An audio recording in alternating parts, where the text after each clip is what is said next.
When I walked through those heavy oak doors into the hospital boardroom, Dr. Morrison's pen slipped from his fingers and clattered onto the mahogany table. His eyes went wide as he half stood from his chair, and in the stunned silence that followed, he said the words that made my daughter-in-law's face go white. "Mrs. Thompson, what are you doing here?" The boardroom was packed that morning. 12 members of the Seattle Children's Hospital Ethics Committee sat around the table, their folders open to case #2024 to 0147, my grandson Lucas's case, the case that would decide whether a 9-year-old boy lived or died. Brianna sat 3 seats down from Dr. Morrison, her perfectly manicured hands folded on the table, her lawyer beside her. She'd dressed for the occasion in a navy suit that probably cost more than my monthly rent. When she saw me, her composure cracked for just a second. Her jaw tightened, and she shot a look at her attorney that said, "You told me she couldn't be here." I set my briefcase down and pulled out the chair directly across from her. "I'm here," I said, meeting Dr. Morrison's confused gaze, "because I'm Lucas Thompson's certified patient advocate, and I have information this board needs to hear before making any decisions about my grandson's care." The lawyer started to object, but Dr. Morrison held up his hand. He was staring at the credentials I'd slid across the table. Margaret Thompson, certified patient advocate, State of Washington. He looked up at me, and I saw recognition dawning in his eyes. "You're the Margaret Thompson who completed the accelerated certification program at UW last summer? Top of your class?" "Yes, sir." Brianna's face had gone from white to red. "This is absurd," she snapped. "She's just a grandmother. She has no legal standing."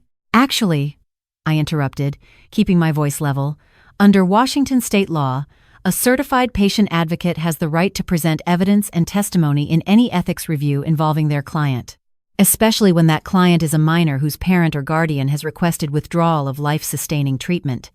I turned to Dr. Morrison. "Which is what we're here to discuss, isn't it, Mrs. Brianna Thompson's request to discontinue Lucas's treatment and move him to hospice care?" The room went silent. Brianna's lawyer was frantically flipping through papers. Dr. Morrison sat back in his chair, and I saw something shift in his expression. He'd known me for 9 months now, since Lucas first got sick. He'd seen me in that hospital cafeteria at 2 in the morning, studying medical journals while my grandson slept upstairs. He'd probably thought I was just a worried grandmother trying to understand her grandson's illness. He had no idea I'd been building a case. But I'm getting ahead of myself. Let me back up. Let me tell you how a 63-year-old retired librarian ended up in a hospital boardroom fighting her own daughter-in-law for her grandson's life. It started 14 months ago, on a Tuesday morning in November. I was at my kitchen table in my little house in Ballard, drinking coffee and working on a crossword puzzle, when my phone rang. It was my son Josh, and I could hear the fear in his voice before he even spoke. "Mom," he said, "we're at the ER. Lucas has been getting nosebleeds that won't stop, and he's covered in bruises. The doctor wants to run some tests." I was in my car within 5 minutes. By that evening, we had the diagnosis: acute lymphoblastic leukemia. ALL, they called it. Aggressive. Advanced. Lucas, my bright, beautiful 9-year-old grandson who loved dinosaurs and wanted to be a paleontologist, had cancer. The next 6 months were a blur of chemotherapy, hospital stays, and watching that little boy fight harder than anyone should have to fight. Josh took a leave from his job as a software engineer.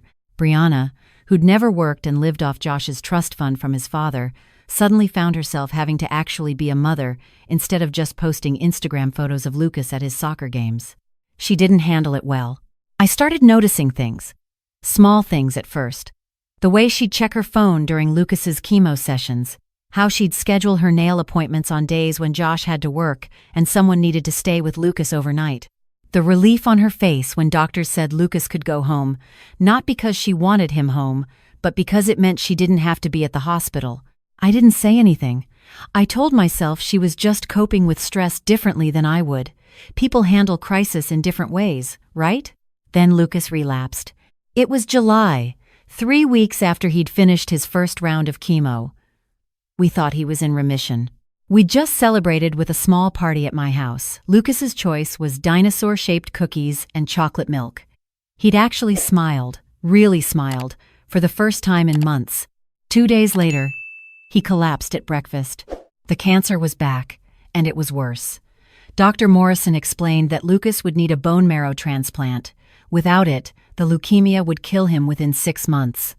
With it, he had an 85% chance of long-term survival. The problem was finding a match. They tested me first, as his grandmother. Not a match. They tested Josh and Brianna. Josh was a partial match, but not close enough. Brianna wasn't a match at all. They searched the National Registry. Nothing. There was one option left, an experimental treatment protocol at Seattle Children's that involved a partially matched transplant combined with a new immunotherapy drug. It was risky, it was expensive, and it wasn't covered by insurance. The treatment would cost $470,000. Josh had money. His father had left him a trust fund worth almost $2 million. But there was a catch. Brianna had to co-sign any withdrawal over $50,000. They'd set it up that way when they got married, some financial advisor's recommendation about family financial planning. We sat in Dr. Morrison's office, the three of us, while he explained the treatment. Lucas was upstairs, sleeping off another round of chemo.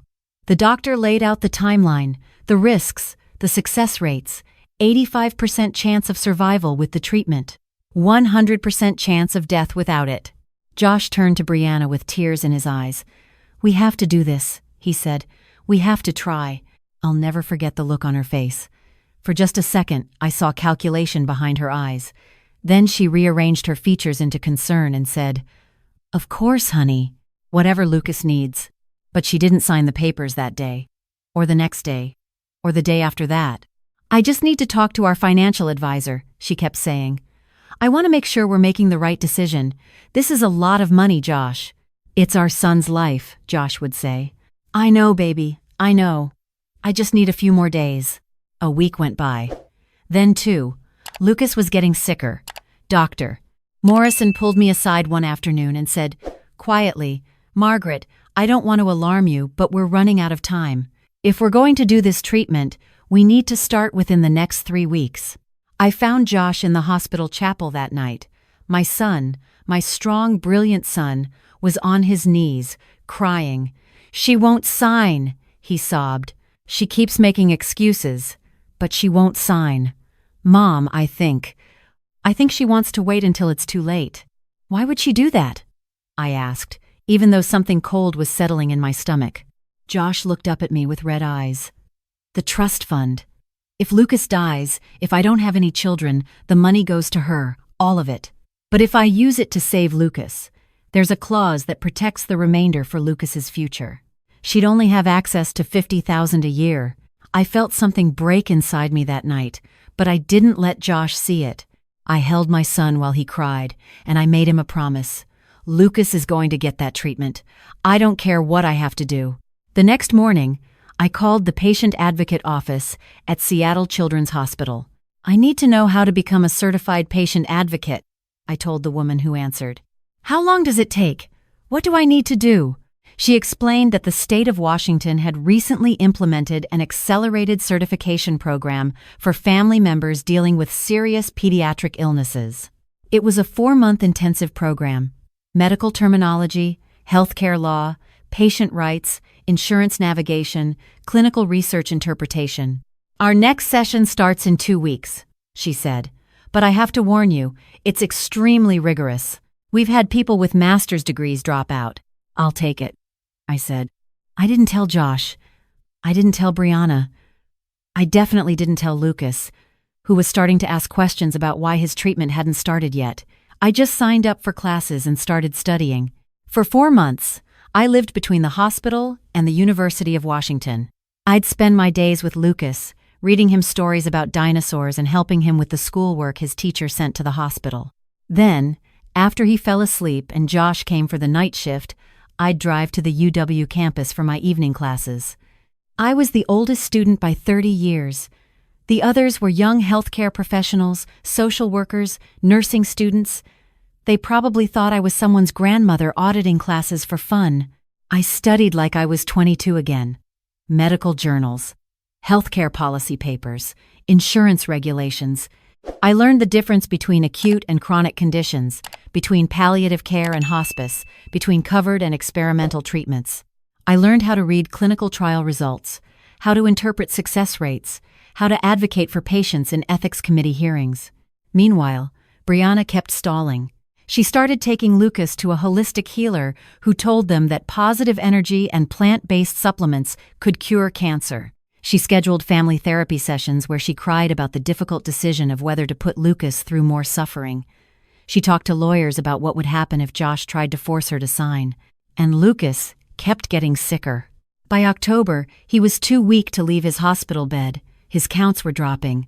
Dr. Morrison had that look doctors get when they're preparing a family for the worst. That's when Brianna made her move.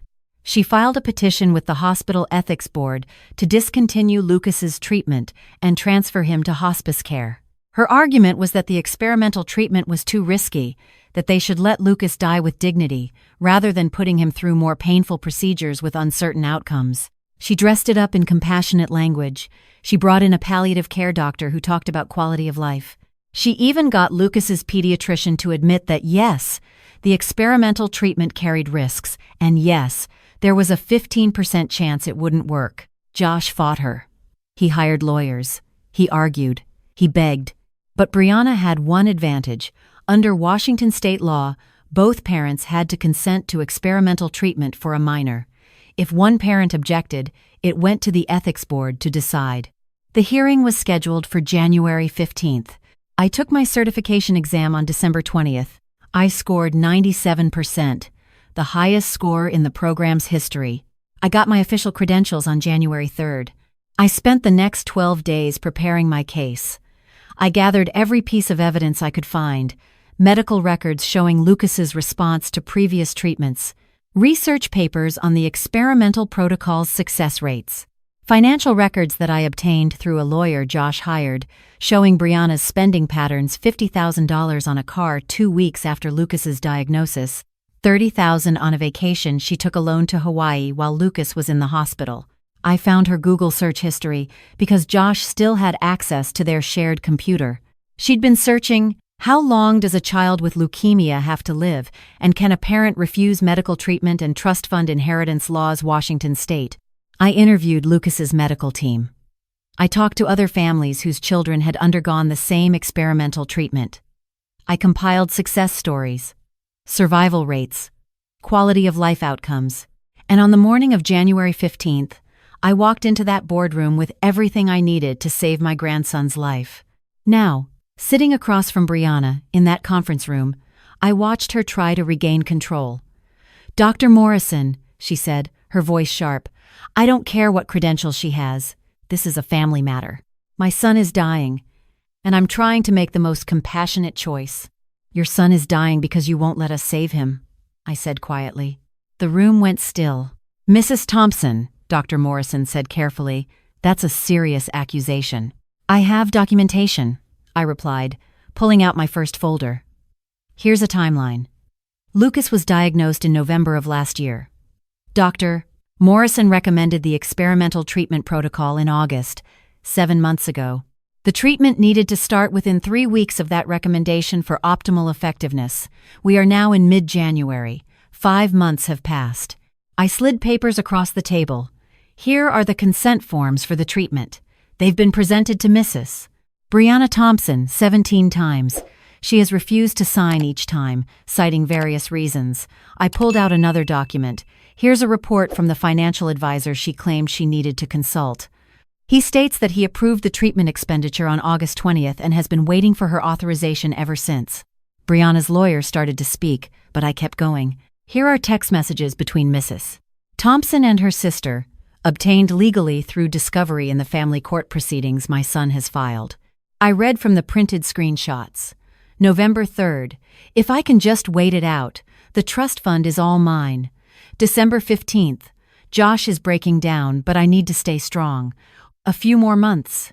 The board members were leaning forward now, reading the documents I'd distributed. "Here," I continued, my voice steady even though my heart was breaking, "is Lucas's current medical status. He has approximately 3 weeks left without treatment. The experimental protocol can still save him, but the window is closing. Every day we delay decreases his chances of survival by 0.3%. Dr. Morrison was reading through everything, his face grave. The other board members were whispering to each other.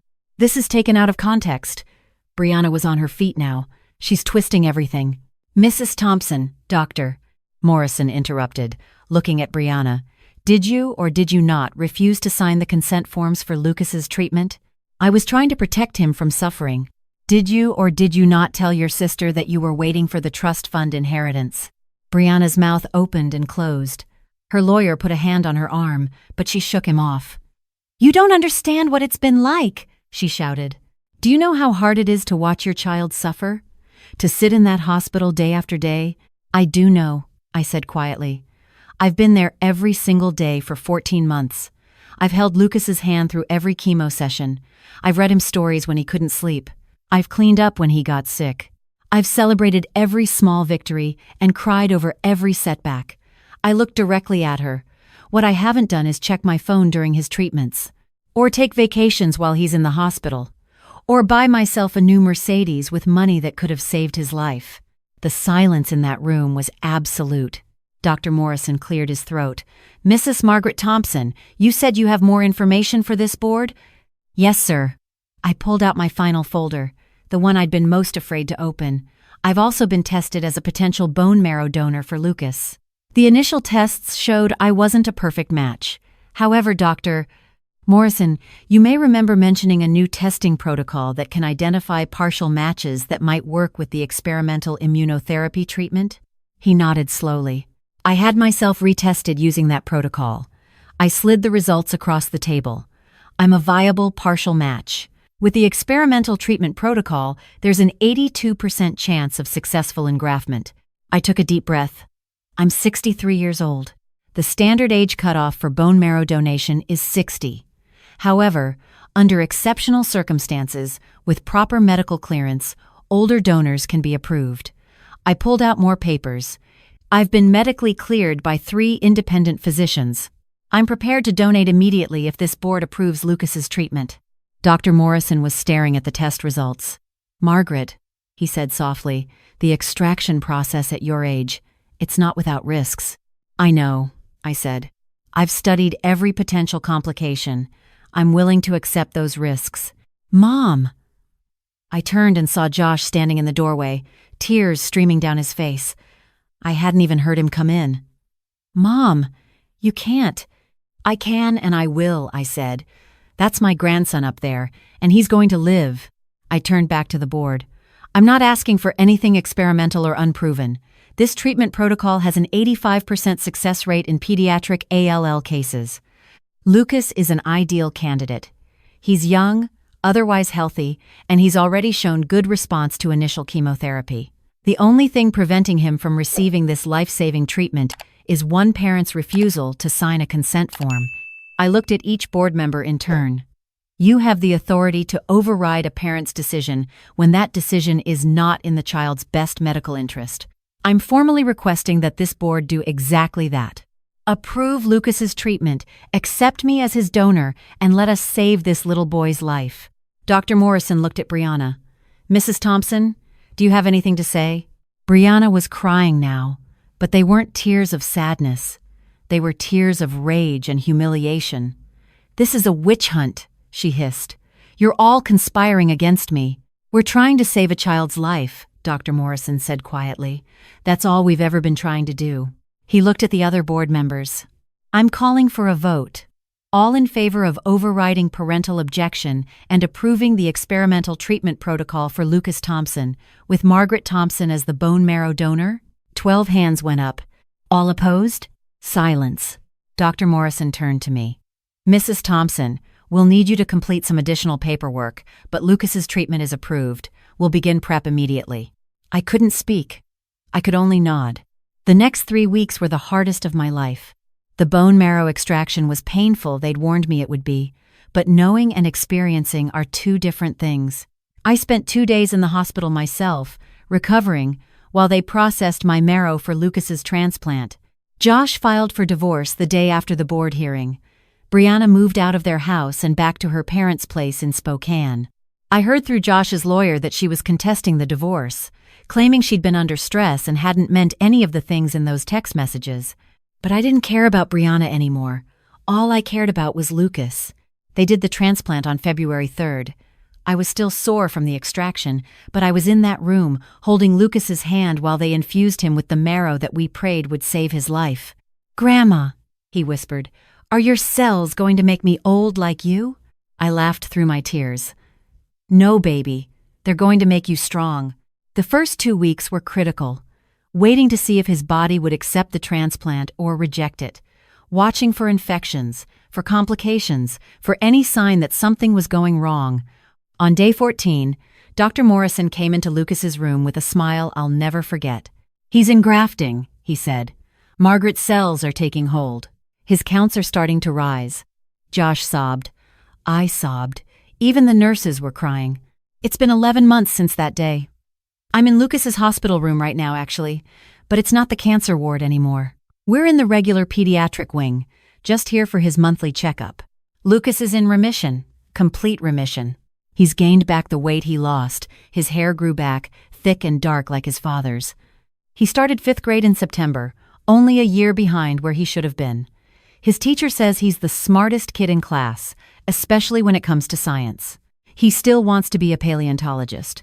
Last week, he gave a presentation about Tyrannosaurus Rex to his class. Josh sent me a video, and watching Lucas stand up there, confident and healthy and alive, I couldn't stop smiling. The divorce was finalized in August. Josh got full custody. Brianna gets supervised visitation twice a month, which she's used exactly twice. The last I heard, she moved to California. I still have my patient advocate certification. I've used it to help 3 other families navigate the healthcare system for their kids. There's a family right now, 2 floors down, whose daughter has a rare genetic disorder. I meet with them every Tuesday, help them understand the medical jargon, advocate for them in care conferences. It's become my purpose, I think. Taking everything I learned during the worst time of my life and using it to help others. Josh keeps thanking me. Every time I see him, every time I come over to their house for dinner, every time I pick Lucas up for our Saturday morning trips to the Pacific Science Center, he says, "Mom, I don't know how to thank you." And I tell him the same thing every time. "You gave me my grandson. That's thanks enough." Tomorrow is Lucas's 10th birthday. We're having a party at the house, a real party this time, with all his school friends, a dinosaur cake, and presents. Josh asked me what I wanted to bring. "Just myself," I told him. Because that's all I needed to bring to that boardroom 11 months ago. Just myself, and the determination to fight for the child I loved.